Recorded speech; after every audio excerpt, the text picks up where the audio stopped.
हे friends, स्वागत है आपका हमारी new playlist play with data में, जहां हम लोग डेटा के बारे में from the beginning to end हर एक छोटी से छोटी चीज़ जानने वाले हैं कि डेटा हमारा कहाँ से प्रोड्यूस होता है, कैसे डेटा को प्रोसेस किया जाता है और कौन इस डेटा को प्रोसेस करता है। और आप इस डेटा फील्ड में आना चाहते हैं तो आपको कौन कौन सी लैंग्वेजेस सीखने की ज़रूरत है। तो हम लोग डिटेल में जानेंगे कि what is data, D for data, and what is that data engineering and what the data engineers do for the processing of this data. So let's begin with what is the data. Actually, the data is nothing, it's just the storage, like whatever the people do in his day to day life. So we can take one example, like we are using phone. So in our mobile phone we process many things, like we click on some links and many more things. We send some messages to from the WhatsApp to our friends and all. So these all things are related to this data. So क्या होता है कि data कब generate होता है, जब आप कोई एक्शन परफॉर्म करते हैं। तो suppose you have send one message to your friend from WhatsApp, so it the data is generated, so where it is stored, nowhere, it is just stored in your device itself for particular session. तो एक session बनता है हर बार operation, कोई भी data operate होता है तो okay. सो हमने बात करी कि डेटा क्या होता है, और अपने कंप्यूटर डिवाइसेस में मैं बहुत ज़्यादा लिमिट में डेटा प्रोड्यूस हो सकता है। We can say that data कभी भी कम नहीं होता। इट मीन्स लाइक डेटा हमेशा बढ़ता ही रहता है। You can see the infinite thing which never reduce. So data कभी भी कम नहीं होगा, हमेशा बढ़ता ही रहेगा, day by day it increasing. So अब हम बात करने वाले हैं कि कोई भी ऑर्गेनाइजेशन है, हमारी कोई भी कंपनी है, तो वो डेटा पर वर्क कैसे करती है, तो और क्यों करती है वर्क इस डेटा पे, क्या रिक्वायरमेंट है उस कंपनी की कि उसको सारा डेटा जो कि जनरेट हो रहा है उस पर वर्क करना पड़ता है। तो why organization works on data. So basically होता क्या है कि आपके पास लमसम अमाउंट ऑफ डेटा है। अब उस डेटा का आप क्या करोगे, वो तो वेस्ट ही हो गया। पर एक चीज़ आप ये देख सकते हैं कि उस डेटा का कैसे यूज़ करें कि आप फ्यूचर एस्पेक्ट्स में और ग्रोथ कर पाएँ, आपकी कंपनी की ग्रोथ हो। तो mainly why we are using this data, so we are using this data to get some insights from the basic data. It means आप जो ओवरऑल डेटा है आपके पास, उसमें से कैसे आप कोई मीनिंगफुल इंफॉर्मेशन निकाल सकते हैं, कैसे आप उस मीनिंगफुल इंफॉर्मेशन को यूज़ कर सकते हैं for the further development of your organisation और the growth of your organisation. So हमने देखा कि डेटा क्या होता है और डेटा पर वर्क क्यों किया जाता है। अब हम बात करने वाले हैं who will use that data. अब डेटा पर वर्क किया आपने, ओके, नाउ उस डेटा को कौन यूज़ करने वाला है, तो उस डेटा को तो कंपनी ही यूज़ करेगी ना। इट मीन्स कंपनी का ही डेटा है, उस पर प्रोसेस किया, उस प्रोसेसिंग से इंसाइट्स निकले, और उस लमसम अमाउंट के डेटा में से कुछ ऐसा डेटा हमने इंसाइट्सफुल तरीके से निकाला, that is called beautiful data. It means like बहुत सारा डेटा है आपके पास, उसमें से कुछ amount something like 10 to 20% data आपने प्रोसेसिंग करने के बाद इंसाइट निकाला, जो कि हेल्प करेगा आपकी कंपनी को ग्रोथ करने में इन फ्यूचर। सो आपकी ही कंपनी उस डेटा को, जो इंजीनियर्स के द्वारा निकाला गया डेटा है, उसको यूज़ करने वाली है। For the next thing, how the processing works. So how processing solve market problems. अब आपने इस डेटा को प्रोसेस किया पूरा from the beginning to end, तो वो मार्केट प्रॉब्लम्स को सॉल्व कैसे करेगा। Suppose we can take one example, like Facebook तो आप सब चलाते ही हैं। तो जैसे मान लीजिए कोई किसी पर्टिकुलर किसी ग्रुप को आपने सर्च किया, है ना, तो उस सर्च इन्फॉर्मेशन के अकॉर्डिंग वो ग्रुप की सारी डिटेल्स आपके पास आ जाएगी। अब एक बार डिटेल आ गई, अब नेक्स्ट बार आप अपना फेसबुक अकाउंट ओपन करेंगे तो आप देखेंगे कि उस पर्टिकुलर सर्च के अकॉर्डिंग आपके पास सम एडवर्टाइजमेंट्स आ रहे हैं, like you can join this group also, it is relevant to your previous search, so you can join this, it will be greater, it will be best thing for you to join this group, this type of thing you can get. So market problems को ये processing ऐसे help करती है कि users को relevant information मिलती रहे as per his or her search. So the next thing we can talk about who are those peoples involve in processing it. अब मेन मुद्दा यह है कि इस पूरी डेटा को प्रोसेस करेगा कौन. मेनली हमने बात करी डेटा की, डेटा प्रोसेस की, पर इस डेटा को कौन प्रोसेस करने वाला है. तो आपकी आईटी फील्ड में जो पर कोई भी ऑर्गेनाइजेशन है, कोई भी कंपनी, तो उसमें अलग अलग सॉफ्टवेयर इंजीनियर्स रहते हैं. तो उन सॉफ्टवेयर इंजीनियर्स की डिफरेंट कैटेगरी है. Something like some are of them web developers and front end back end like this. So there should be some data engineers also. So the data engineers comes here. So data engineers or data analyst and machine learning engineers mainly यहाँ पर हम लोग देखने वाले हैं कि data engineers का क्या रोल होता है. तो हमने अभी तक बात करी कि व्हाट एक्चुअली डेटा इज़, कि डेटा क्या होता है, आप सभी को अच्छे समझ में आ चुका है. Why organization works on data, अभी हमने बात करी कि ऑर्गेनाइजेशन कैसे काम करती है डेटा पे as like processing of data and all. So now who will use that data? You know, the company itself will use for its further future growth. And how processing solve the market problem? You already know that market problem कैसे solve होगी कि users को benefit होएगा उस insightful data के help से, कि users के पास रिलेवेंट इंफॉर्मेशन आती रहेगी regarding his or her search. So we also talked about who are those people involved in processing it. So these are the engineers which are already there in the company who will process that data. So now we have done with the data कि actually data क्या होता है and कैसे क्या process करना है, कौन process करता है. अब मेनली जो भी डेटा है वो यूज़र्स के द्वारा जनरेट होता है. You know, whenever suppose take example of Flipkart thing.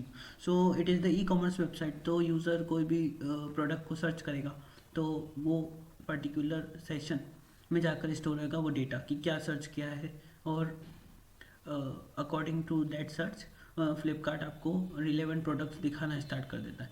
So all the data is generated by the user in his or her daily life. So from the beginning of the day to the end of the day, many times one person searches many things and click on some link, open the video and audio files and clips, and sending images through WhatsApp to other friends and all. Data is generating from these sites on the regular basis. So on the daily basis. Okay, and now where it is the saved then. अब आपका data कहाँ पर save हो रहा है ये कैसे पता पड़ेगा. हर डिवाइस में एक लोकल स्टोरेज में वो data as a session save होता है, और उस कंपनी पर्टिकुलर, जैसे कि फेसबुक पर आपने कोई लिंक को क्लिक किया तो डेटा फेसबुक को जा रहा है इन सम सेंस. तो वो डायरेक्टली वो नहीं जा रहा है कि आप क्या मैसेज सेंड कर रहे हैं, बट एक पर्टिकुलर मेमोरी कंज्यूम हो रही है उस पर्टिकुलर डेटा के लिए जो आप सेंड करें. तो वो मेमोरी उस पर्टिकुलर कंपनी पर जा रही है और उसके हिसाब से वो डेटा बढ़ता ही जाता है, एक के बाद एक इंक्रीजिंग होता रहता है. तो अपन ने देखा, और क्या ये डेटा RDBMS के फॉर्म में जा रहा है. सो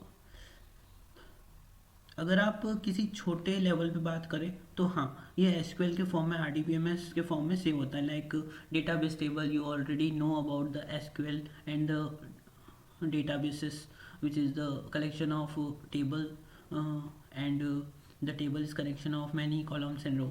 So it is for the small organization data is saved in the RDBMS form, but for the large organization there are many types of different unstructured data, like there are some audio, video and GIF file and all.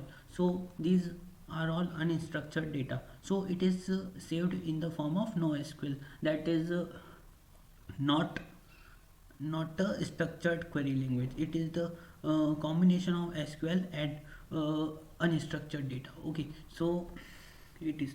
Now what is the role of data analyst then? If the data engineers process that data, then what is the role of data analyst? So data analyst only do the analysis of the particular data, like we can analyze that data through the graphical representation using bar graph and pie chart and all. So data analyst work is to analyze that data that solution in a pictorial form. Okay, and now comes the data engineers. What is the main role of data engineer is to generate the pipeline. Mainly हम लोग इस पूरी playlist में data engineering की ही बात करने वाले हैं, डेटा इंजीनियरिंग। सो मैं आपसे रिक्वेस्ट करता हूँ कि अगर आपको डेटा इंजीनियर बनना चाहते हैं और आप data engineers what the thing prerequisites and roadmap to become a data engineer, and if you want to become a data engineer or a big data engineer, so please follow this channel and subscribe it, so that you can get the content in a best manner, and I will explain you every topic one by one by writing by myself and explaining you the example. So please subscribe my channel, go with the video. And what the next is, suppose I have taken one example like that. Suppose you have a firm that is Flipkart only, and there is one database of Flipkart and one data engineer which is already the employee of that Flipkart organization. So on the daily basis there are many transactions, बहुत सारे transactions होते हैं। तो पूरी दुनिया के इतने सारे लोग फ्लिपकार्ट्स को प्रोडक्ट्स खरीदने के लिए यूज़ करते हैं, फ्लिपकार्ट वेबसाइट को। तो बहुत सारे ऑर्डर्स आएंगे, कुछ लोग ऐड टू कार्ट करेंगे, कोई सर्च प्रोडक्ट करेगा, तो according to that search product वहाँ पर आपकी लिस्ट वन बाय वन आपको शो होंगे। The sorting of the product made according to your search, if you want the list according to the price, so there is one option for sorting. So these all things generate some data at the backend part. So you can see while you are login to your Flipkart website, so it is also a kind of data which is generated, and that data is directly sent to the particular organization. So these are the all forms of generating the data.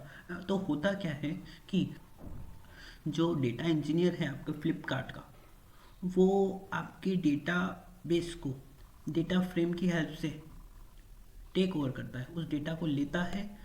क्या होता है कि जो भी फ्लिपकार्ट चाहती है इतने lump sum amount of data में से पर्टिकुलर थिंग कि उसको इन फ्यूचर ग्रोथ हो, तो डेटा इंजीनियर का काम ये होता है कि उस पूरे डेटा सेट को वो लेता है, पहले उस पर प्रोसेसिंग करता है, कुछ फिल्ट्रेशन अप्लाई करता है, एंड देन वो एक प्रोग्राम लिखता है।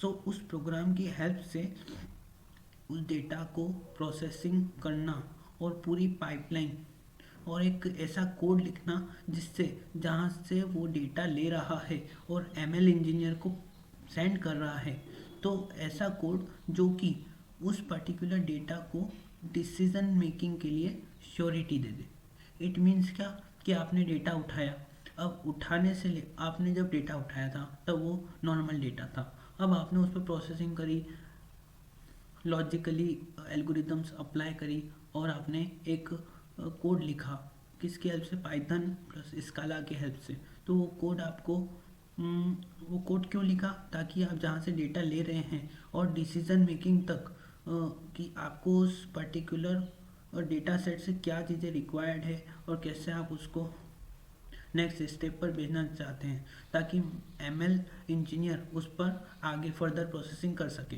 तो ये पूरा काम डेटा इंजीनियर का रहता है कि first it takes that data from the database और filter it and then process it through the applying one program using Python, Scala and many Spark tools. We will study these all tools one by one. You can follow this playlist, so it will be very easy to understand.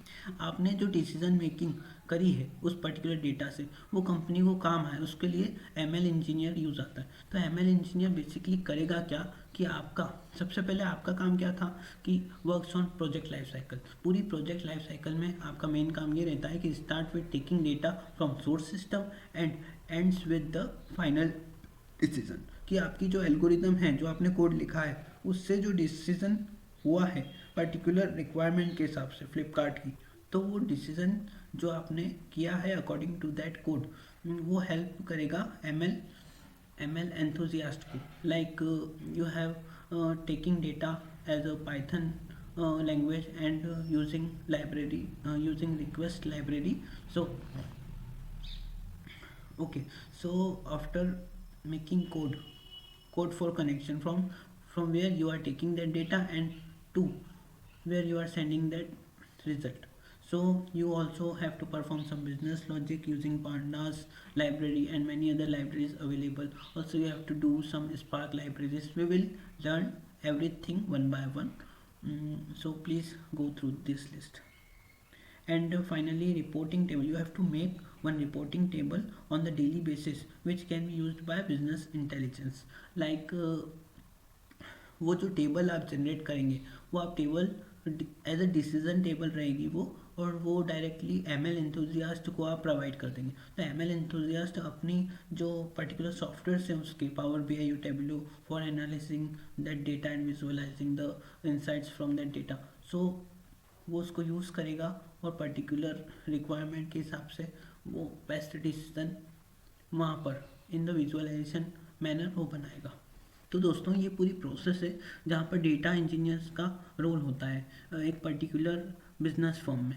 अब हम बात करते हैं कि आप लोगों को कैसे डेटा इंजीनियरिंग में अपना कदम रखना है और कैसे स्टेप बाय स्टेप इसको फॉलो करना है।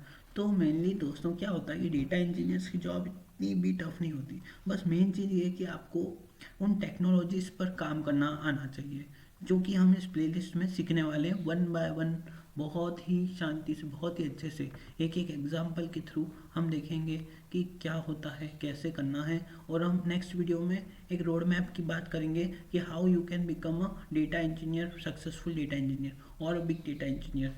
You can see my next video, it will be very best for your future. So data engineers बहुत ही आराम से अपना काम करते हैं और सैलरी एस्पेक्ट तो बहुत ही अच्छा है। आपको बहुत अच्छी सैलरी मिलने वाली है, बस आपको हर चीज़ को अच्छे से सीखना है। Just one thing, like technologies पर वर्क करना है और कोई दिक्कत नहीं आने वाली है। वन बाय वन स्पार्क आपको सीखना है, पाइथन आपको नहीं आता तो आप सीख लीजिए, और एसक्यूएल बहुत मस्त है। प्री रिक्विजिट्स दो ही हैं इसके कि मेनली तो पाइथन आपको आना चाहिए और एसक्यूएल आना चाहिए, और बाकी सब हम धीरे धीरे यहाँ पर सीखने ही वाले हैं। तो आपको कोई प्रॉब्लम नहीं आएगी। बस आप on the daily basis 2 hours daily study करिए और बिल्कुल आप 6 मंथ में बहुत अच्छे बिग डेटा इंजीनियर बन जाएंगे। तो दोस्तों यही थी हमारी main data and data engineering की छोटी सी स्टोरी। हम लोग नेक्स्ट वीडियो से बात करने वाले हैं कि क्या क्या हमारे लिए यूज़फुल है as aspect in data engineering और big data engineering. So stay tuned. Thank you so much friends for watching this video. We will see you next video. Thank you.